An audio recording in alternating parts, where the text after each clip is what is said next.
The busy holiday season continued on the island of Sodor, and all of the engines were hard at work. It was just a few days before Christmas, and there were more trains than ever.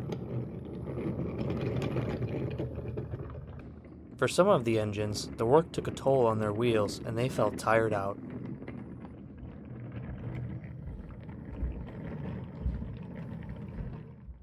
One day, the engines were resting at Tidmouth sheds. "All these trains is enough to wear out an old engine like me," said Toby. "There's hardly enough room in Henrietta for all these passengers as well." "Feeling tired, Gordon?" said James cheekily.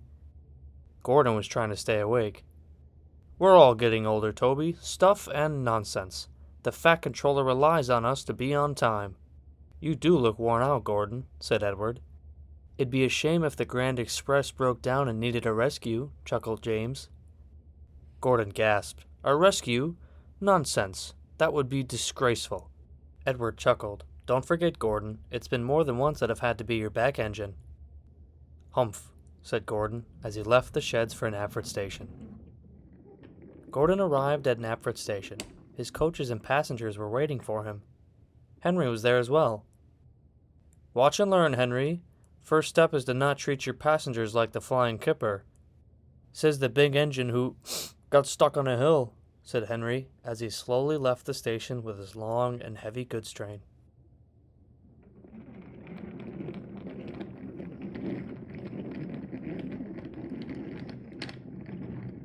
Soon it was time for Gordon to depart.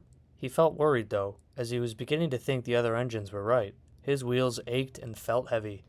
Even so, he slowly left the station. He made his first stop at Wellsworth Station.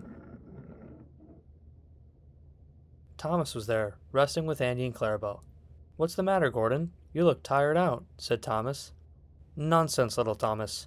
I'm just catching my breath." Just then, the whistle blew, and it was time for Gordon to depart once again.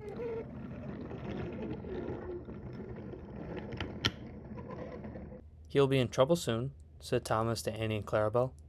Gordon was indeed in trouble, as he began to feel the heavy strain of the coaches. He ran out of steam on the turntable just outside of Tidmouth sheds. "Oh, the indignity," he said. "And look, there's Henry laughing at me." Edward was off to the side and saw everything. "Let me help you, Gordon. It's time you have a rest." Gordon felt embarrassed, but was relieved Edward was there to help him. Edward pulled Gordon onto another line and ran back around a couple up to the express. The guard's whistle blew, and Edward left for the docks.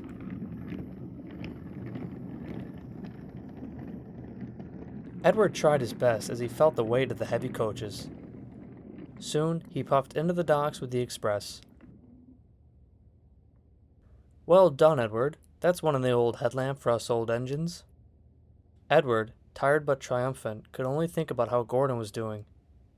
"Thank you, Edward. Just in time, too. A fine piece of work indeed," said the Fat Controller.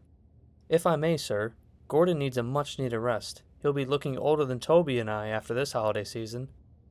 The Fat Controller laughed. "That'll be all, Edward. Thank you."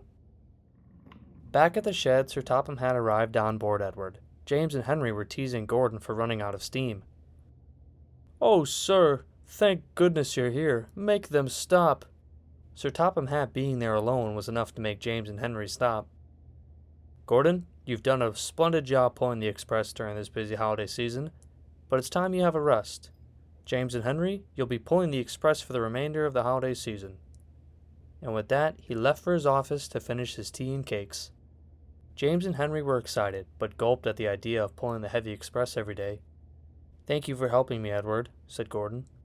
"Of course, Gordon. Us old engines must stick together, you know."